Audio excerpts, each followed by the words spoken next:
What is up guys, Murgaman4 here, and The Story in the Engine is the kind of episode I've been waiting for a long time. Right off the bat, it makes clear that this isn't going to be a standard episode of Doctor Who, as we open on a man recounting a childhood adventure in a barbershop. I love the vibe of this. Not just the barbershop setting, which is great in and of itself, but also whenever the show explores cultures and traditions from outside the UK and North America. The drawings on the screen to represent the story being told is a great touch as well, and I think this is Murray Gold's most interesting score in years, due in large part to the script basically forcing him to do something different, and it is so refreshing. I also love that this story provides an opportunity to explore the Doctor now having a black body, and how it means he no longer fits in like he used to. So somewhere like Omo's barbershop provides him with a comfortable home where people can accept him. I think it's important with an ever-changing character like the Doctor to address this sort of thing, and while I think it probably should have happened last season, better late than never. And I'm overjoyed that, unlike Dot and Bubble last year, this was both written and directed by people of color. I suppose now I may as well mention this week's surprise cameo from the fugitive Doctor. Much as I enjoy her incarnation, and of course Jo Martin's always brilliant, I do find myself feeling mixed on this appearance.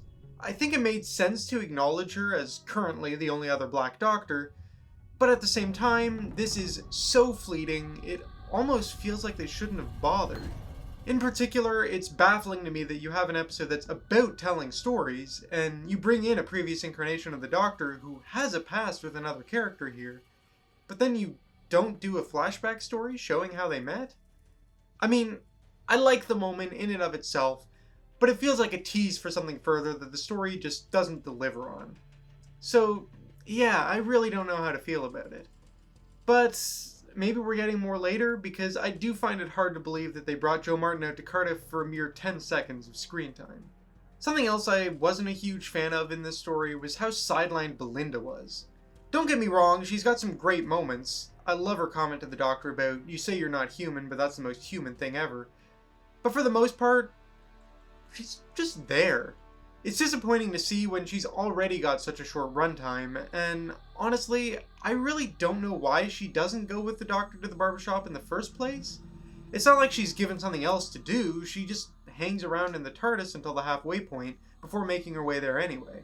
Similarly, there's a point made by both the Doctor and Belinda about the people in the barbershop all being on the missing persons board outside, but this is something that the story doesn't really do anything with.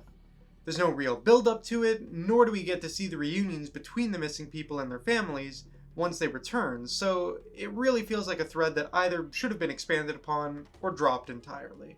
But that's enough of the criticisms, let's talk positives. The whole idea of this barbershop, that it's being used to feed an engine with the power of stories, is awesome, and the Doctor is of course the perfect target. And I love the visuals of the giant spider in space with the barbershop on it. I feel like that's the kind of thing that only Doctor Who can do. It is strikingly beautiful.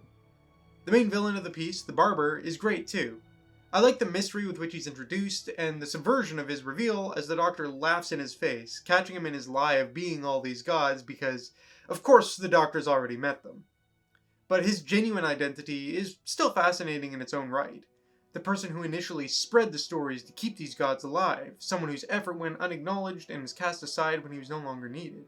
So he seeks revenge for not receiving the credit he's owed. The revenge aspect is of course a pretty common villain trait, but the background from which it arises is so different to your standard enemy, and allows for the Doctor's ultimate resolution of defeating him by storytelling.